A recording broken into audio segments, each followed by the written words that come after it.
my amazing viewers. Thank you so much for joining me on my program once again. I appreciate you wherever you are connecting from. If you have not subscribed to my channel, please kindly subscribe to my channel. Click the notification bell so that you'll be notified each time I upload a video. You will be among the first to receive it. Thank you so much and remember blessed. Whenever you look my video, whenever you watch my video, share the video to all platforms. Share it to family and friends. Share it in your WhatsApp group so that people can get information on what is happening in the contraption called Nigeria, mainly against the Biafrans, against the Duduas, against the indigenous people in the contraption called Nigeria.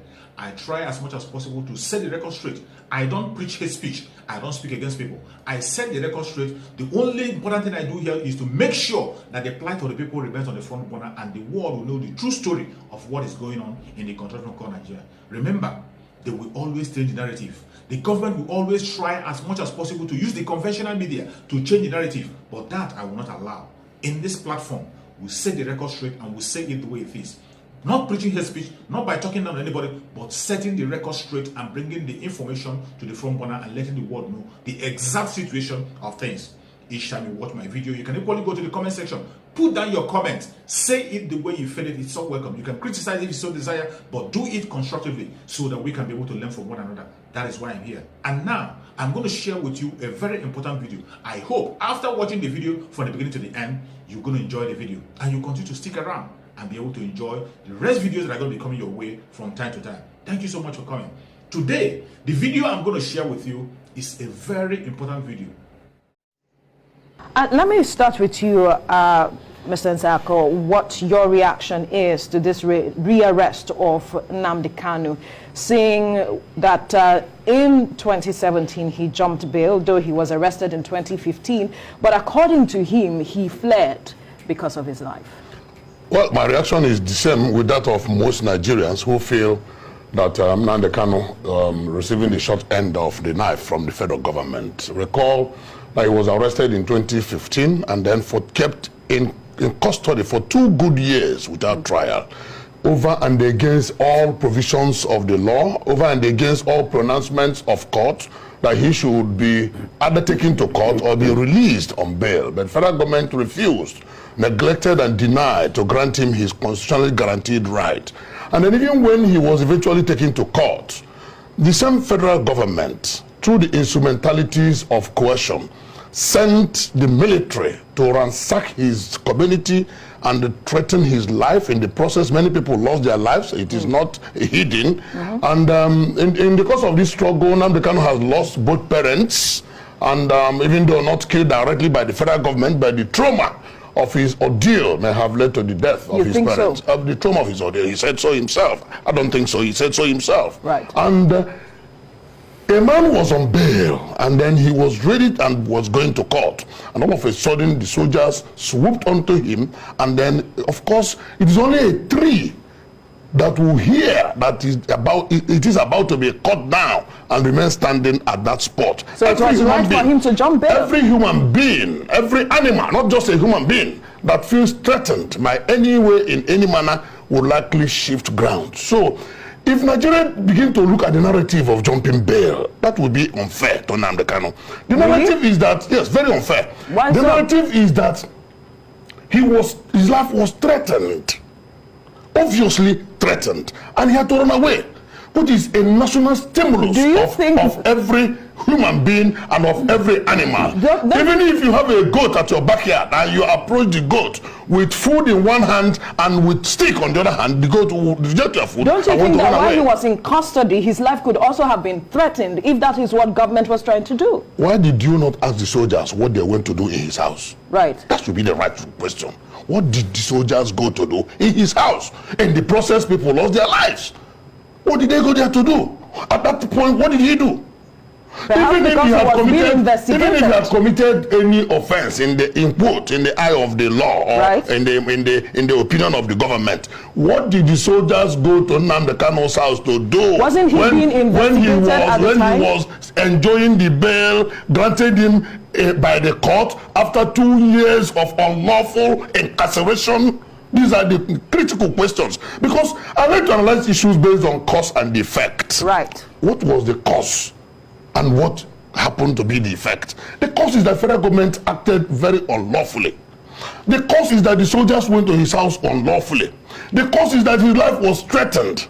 And the effect is that he had to run away, which is the natural stimulus of every animal, not just every individual. Let's get Jide Ologun's reaction to the statement that you have made. He said government acted unlawfully, and it was the effect of that that made Nnamdi Kanu jump bail. Nnamdi Kanu himself mentioned the fact that he could have been killed with the others who were killed in his residence when the military came invading. And that's maybe a valid argument. But the issue now is that he has been rearrested. He was going through trial. And if you look at the Constitution of Nigeria, Section 36 or Section 5 in particular, 1999 as amended, he's entitled to what we call presumption of innocence. There are allegations against him of instigating terrorism, you know, different charges. And unless these allegations are proved beyond all reasonable doubt in the criminal justice value chain, he may not be convicted. So it's now for the government. But my concern really and my fear is that with recent developments in the country, for example, the high level of insecurity, wanton destructions in the southeastern part of the country, that he is allegedly instigating even from abroad. It may be a tough one. But, you know, my concern goes beyond this rearrest of Nnamdi Kanu. What are the issues in the country? Nnamdi Kanu himself was born, I think, September 25, 1967. And that was when the civil war started. That lasted for about 3 years, claiming millions of lives in Nigeria. And the issues that prompted this, we are yet to resolve in Nigeria.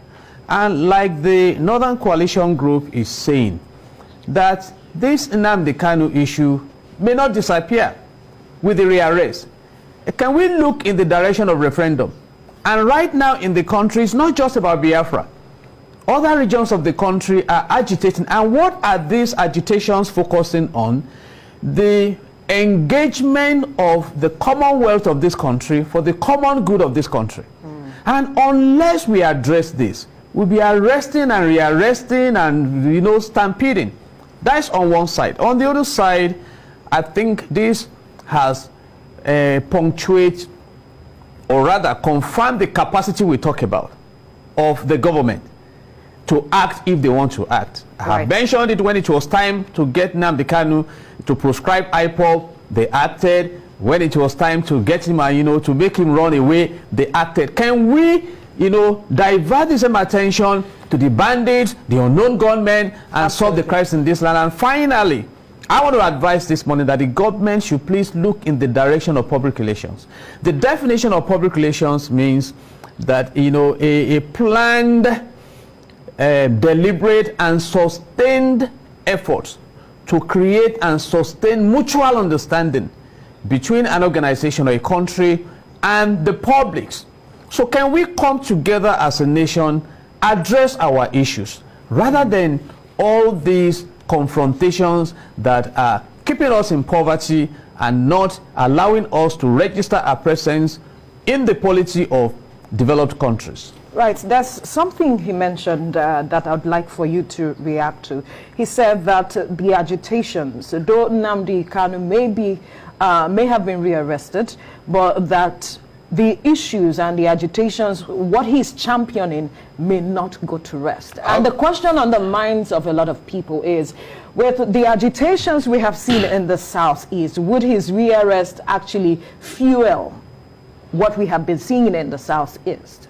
Well, his rearrest will not just fuel it. What will fuel more agitation is if he's not given fair trial.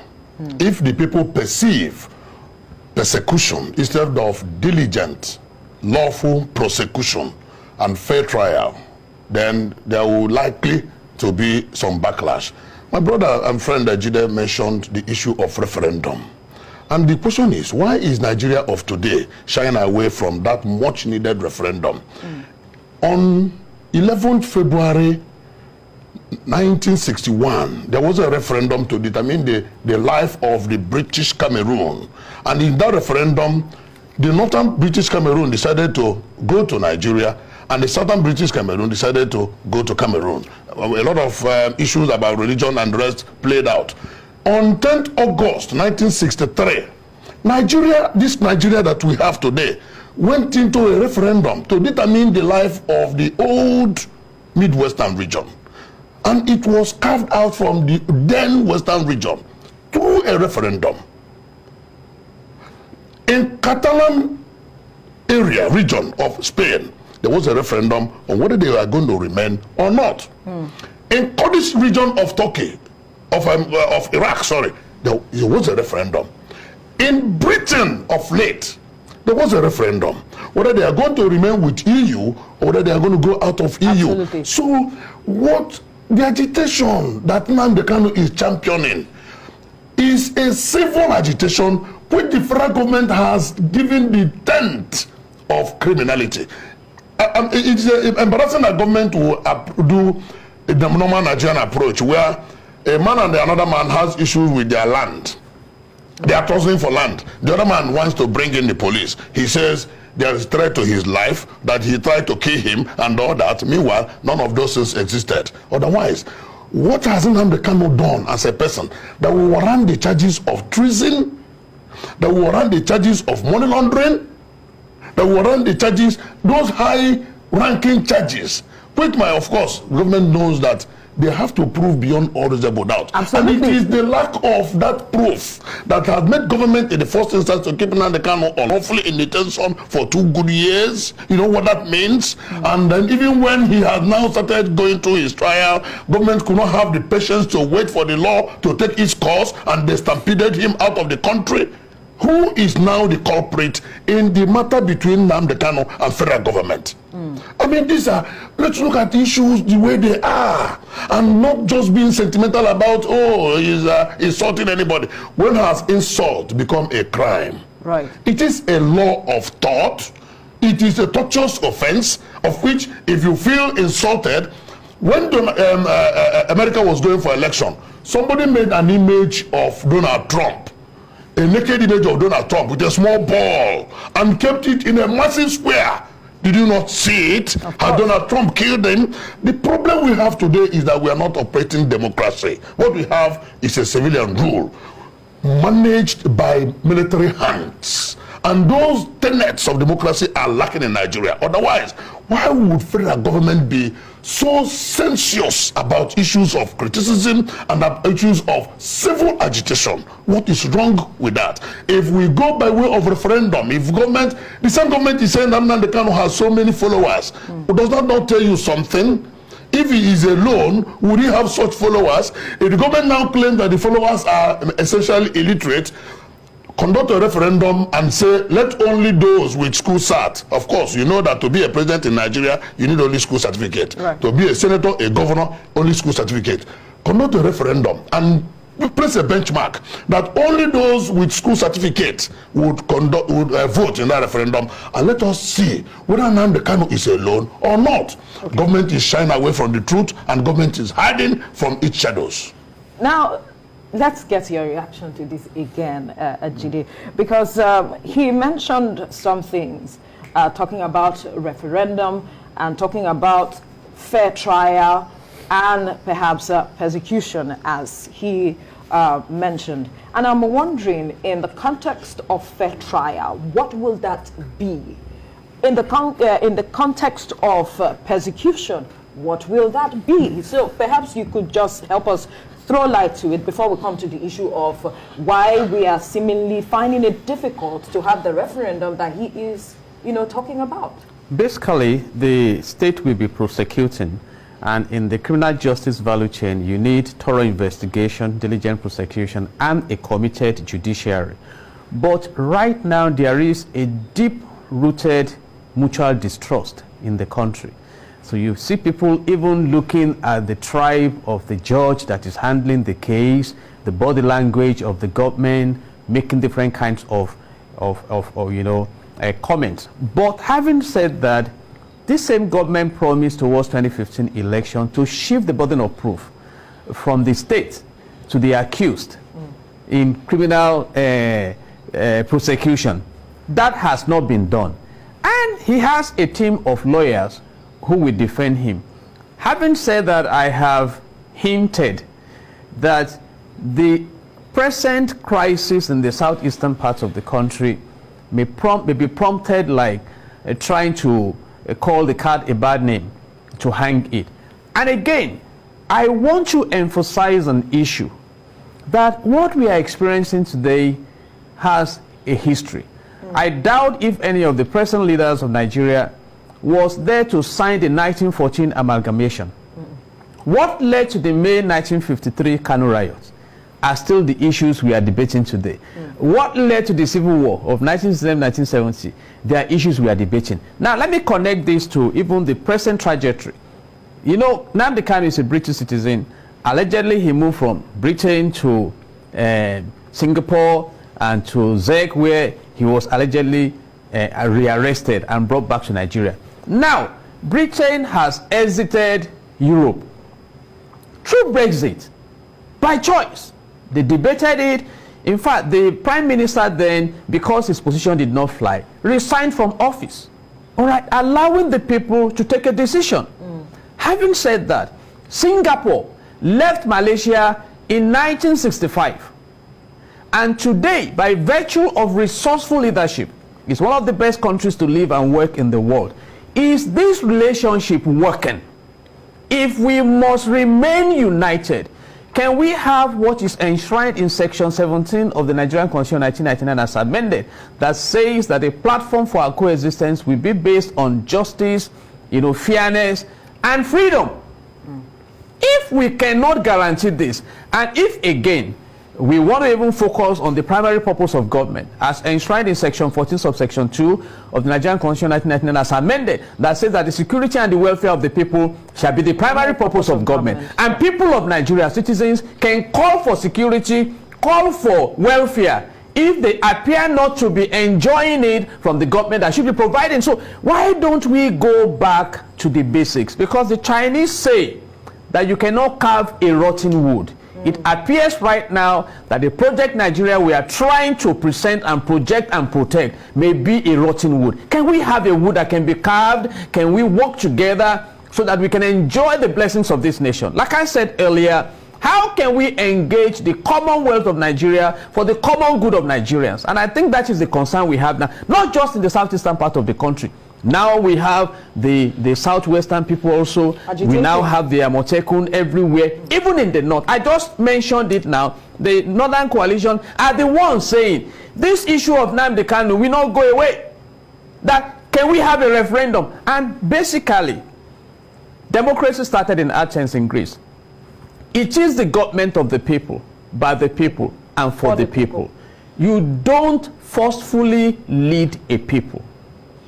And the essence of being a nation is to enjoy the fortunes of that nation. So I want the government to go beyond this and look at the big picture rather than dealing with symptoms. And having put all this together, we constitutionally is entitled to very fair trial and diligent prosecution. And I have said it, that is if the trust capital is there for the government. And my big question this morning is that, looking at the antecedents we have experienced in Nigeria of late, is the trust capital there to assure us that there will be justice at the end of the day? That's the question I'll be throwing to you. Is that trust capital there to assure the people of a fair trial?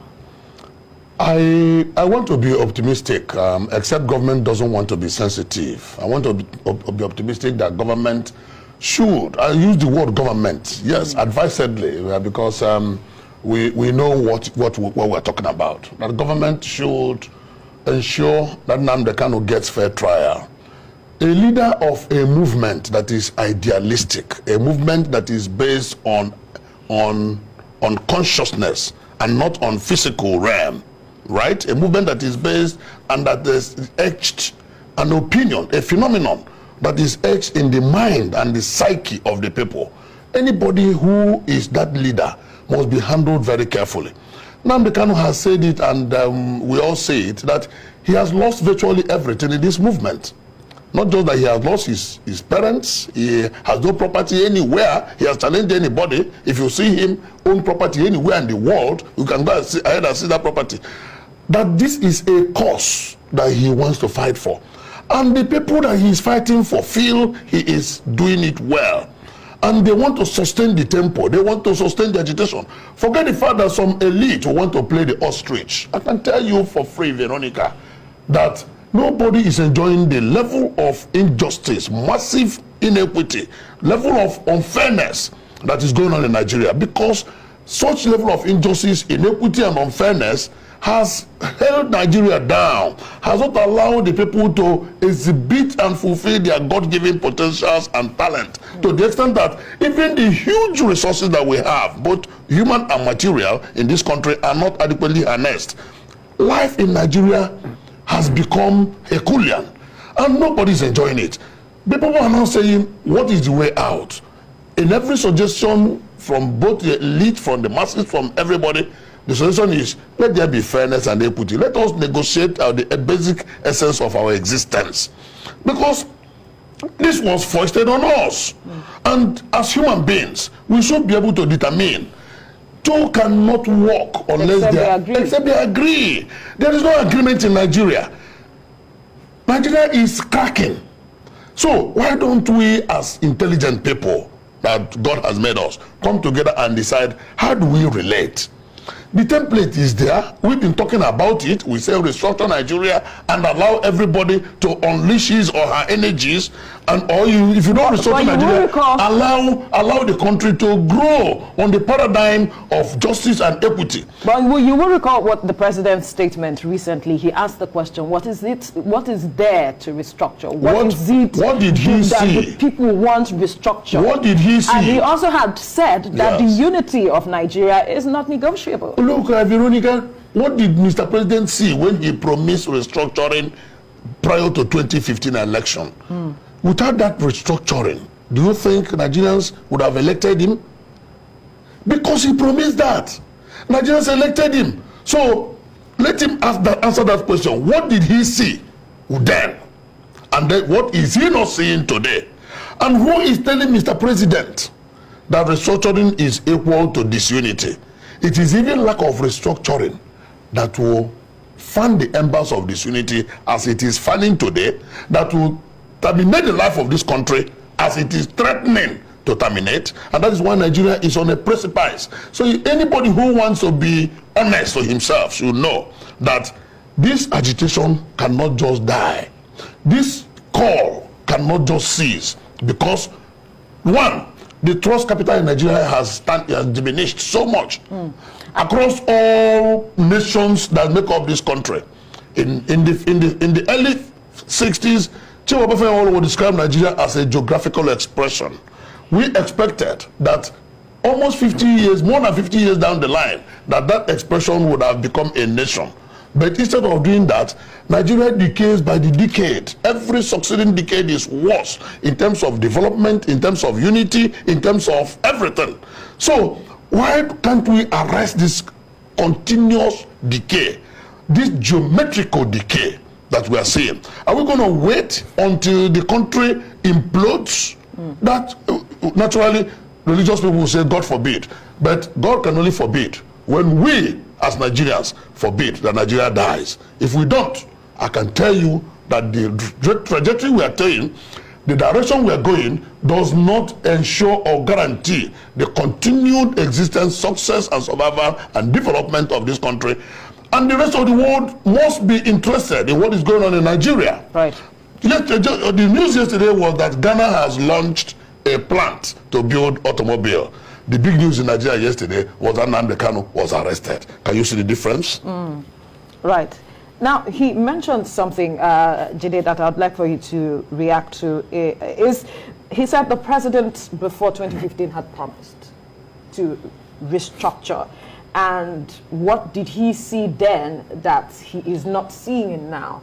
And I'm asking, could that be the basis for the distrust, the trust deficit that we are seeing today expressing itself in various dimensions. Absolutely. In public relations, we talk about walking your talk. So if there were promises, you'll be evaluated on those promises. And recall that insecurity was an issue towards 2015 election, and the government were coming in promise to deal with insecurity, to fight corruption, and to work on the economy. And you will agree with me, let's start from the economy angle, that if the total indebtedness of Nigeria was about 12.12 trillion naira in 2015, and today it's about 33.11 trillion naira, you ask what we have done there. If the dollar rate today is 500 naira to a dollar, and it was about 190 in 2015, how well have we done? If today 323 persons were killed in Kaduna in 3 months, 949 kidnapped in the same 3 months, then we ask ourselves about insecurity. If today the Boko Haram that started in the northeastern part of the country, reportedly by the president himself, that the way they were handling the matter has pushed them to all parts of the country, you still want to benchmark the security state of the country. So I think we have a chronic crisis in our hands, and we must just decide that if we must united, as declared in the word of God in Psalms 133. Psalms 133 says, behold, how beautiful it is when brethren dwell together in unity. That God says he will release his blessings. Let me say this. Nigeria has the largest deposit of proven gas in Africa. What have we benefited from it? Professor Konjo Iweala is the DG of World Trade Organization. What have we benefited from it? Dr. Adesina is the president of African Development Bank. What have we benefited? We have our own in the United Nations General Assembly, and all we talk about is insecurity, insecurity, insecurity. It's insecurity and industry. I just want to propose this morning, there are things you embark on to create a healthy nation. You build a civil society, not a militant society like we are doing. We are radicalizing the people of Nigeria against one another. You ignite and activate the economy to create wealth. You empower the private sector to support. Give us electricity. We have all the energy mix in Nigeria. Now, NNPC is telling us that they are drifting towards zero remittance to the Federation account. Is that a good news? You know how I think I heard this morning the billions of naira that are going to subsidizing electricity. Yes. Billions of naira that, I mean, about, we are even buying into the Dangote refinery. And if you read from section 15 to section 16 of Nigerian Constitution 1990 as amended, it has stipulated how the economy should be managed to have sustainable development. And finally, I want to recommend to this government, please, you owe yourself, if not Nigerians and the world, the mandate and responsibility to be recorded as putting Nigeria on the path of prosperity. We have no business with poverty in this country. And that is the truth. The gold deposit in Zamfara can earn that state about $2 billion annually. What are we talking about? Right. Every part of this country is blessed. But how do we harness all this? That is the big question now. And I think that's the responsibility of the government. Absolutely. And if we cannot do it at the central level, can we restructure? What is restructuring? Go back to what we had in the early 60s. You have regional government. Southwest doing well, not doing well, and there was healthy competition to create wealth. And in the absence of wealth, we can only continue to travel in the direction of poverty. And someone said, no matter how fast or how far you have traveled in the wrong direction, you will end up in the wrong destination. Absolutely. Absolutely. Your final word. Well, the government has a stake. The whole world is watching. Nigerians are watching how they'll handle the issue of Nnamdi Kanu. And then beyond that, the world is watching how this government will handle other insecurity issues. Now, like my brother said, the government has proven that they have the capacity to arrest the insecurity situation in Nigeria. They have proven that. So all eyes are on them. Whatever they make with, do with the opportunities that they have today, history will record. Thank you so much for your patience to watch from the beginning to the end. I hope you have learned something from the video you have just watched. The video you have just watched is to bring information to your doorstep and for educational purpose. It is not to demonize anybody. Let us watch continuously and see who can be able to make a sense out of every nonsense we are seeing. We must continue. We move. It doesn't matter what they do. It doesn't matter what they say. They will kill us. We'll kill them. At the end of the day, Biafra is here. Thank you for watching. If you have not subscribed to the channel, please kindly subscribe to the channel. Click the notification bell so that you're notified each time I upload a video. You will be among the first to receive it. Thank you and remember blessed. Bye-bye. See you again.